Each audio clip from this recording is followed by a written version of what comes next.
guys, good afternoon, good morning, or good evening sa inyong lahat. Ayan na, tapos na akong mag-off guys, maaga akong umuwi. Tapos, galing ako doon sa isang station, bumaba na ako para makatipid ako. Para makatipid tayo sa pamasahe. Dito sa Hong Kong guys, depende sa'yo. Ako kasi mas prepare kung pag hindi pa masyadong gabi. Ngayon anong oras pa, alas 4. Nilalakad ko yung bahay ni amo ko, andun lang naman, kaya doon ako galing sa Nam Chong, isang station na lang papunta sa amo ko. Kaso lang I prepare to walk, charis. Nilalakad ko guys kasi exercise na din, kasi tumataba na ang person, para at least yung $5 natin ng pamasahe papunta sa isang station, magbili natin ng isi-save natin para sa pang additional sa pamasahe sunod kung mag-day off. Nagbaon lang ako guys, so di ba? Tipid tayo kasi mahal ang dito. Mahal ang pagkain. You know. Yan, nilalakad ko lang yan. Ayun. Yan, nilalakad ko lang yan. Pag mo doon, paglabas mo doon, makikita ng bahay ng amo ko. Yung bahay ng amo ko, ayun dito. Hindi siya makikita. Basta ditong halirang building na yan, yan ang bahay ng amo ko. Sinsya na kayo guys, maingay kasi may nagtatrabaho. Dito guys, kahit Sabado, nagtatrabaho sila. Overtime. Yan mo na yung mukha natin kasi ito na yung original na mukha natin. Na may tao doon, nag-ihi yata. Si Lulu umihi, patay. So, ayun, pakita ko din. Yung bahay ng amo ko, ayun o.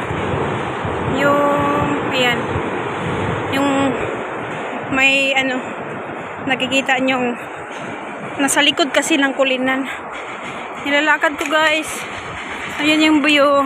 Doon sa may mall. May mall doon pero hindi na ako pupunta doon guys. Kakapagod. Mag-mall tayo doon tapos wala tayong pera. Tingin-tingin lang. Tingin-tingin sa tawag niyan, mga paninda. Ay wag na. Wala sila amo pati dyan sa bahay kasi nasa yati. Yung alaga kong pangalawa, yung bata doon, Diyos ko, tawag ng tawag kung nasaan daw yung bag ng aso. Sabi ko, nandyan lang naman, Diyos ko, hindi makita. Diba?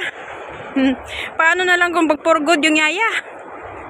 Ang ganda dito, may mga, tingnan mo, may mga bulaklak ba? Nagpipint ng bulaklak, mga ibon. Nilakad ko lang ito. Di ba? Yan guys, yung ang ganda ng langit. Konti lang yung naglalakad. Pero hindi naman nakakatakot ito guys kasi mga tao dito mabait naman. Naglalakad pa rin tayo guys. Chika-chika lang tayo. Dito naman sa Hong Kong guys, ayos naman dito. Swertihan lang din sa amo. Pero more on naman dito pag hindi ka pasaway nakatulong, di syempre hindi ka palayasin ng amo. Nakadepende naman yan sa sarili mo ba. Ay, lagi tayong ngislit oh. Ang galing ng pag-drawing. Yung katulog. Dito yung buhay guys. Lakad-lakad lang tayo. Ano ba giting?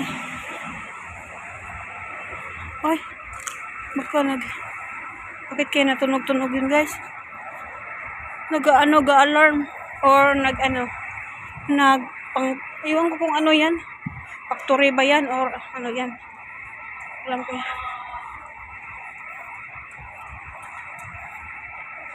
Ayan, si tatay nagatakbo. Pwede din magtakbo, ikot-ikot lang. Diyan sa seaside. Ayaw ko nang pumunta sa seaside, guys. Nag-vlog na ako noon. Kasi pagod tayo. Pero, gusto kong kumain. May kanin kasi ako. Gulat naman ako si Ibon. Ang tawag nito. May kanin kasi akong kanina. Instead na dinala ko, ang dinala ko lang tinapay at saka milk tea. Kaya, ang yung nasa bahay, kainin ko. Kuha lang ako ng tubig at saka okay na.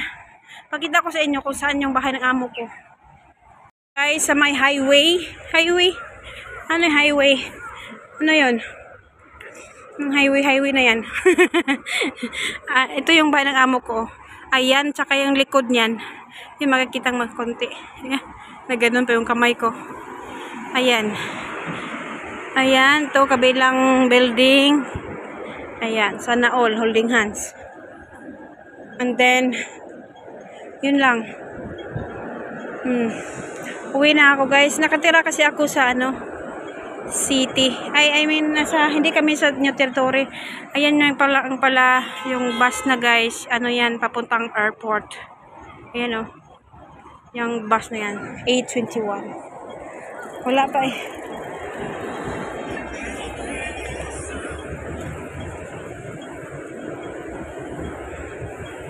Ay, kakapagod kaya. Sobrang init. Ewan ko mga ilang degree din. Ayan, guys. Doon ako galing. Tsaka, wala pa yung mga amo ko. Nasa dagat pa yun. Kaya, muna tayo, guys. Pero yung paglalakad natin, okay lang yun kasi di naman tayo nang bumadali. Ayan yung shuttle bus papunta ng bahay ng amo ko. May shuttle bus kasi, guys. Hindi na ako sumakay kasi doon galing sa Olympic to. Alas 5 pa yan doon. Ay, hindi na ako pumunta doon. Nakapagod.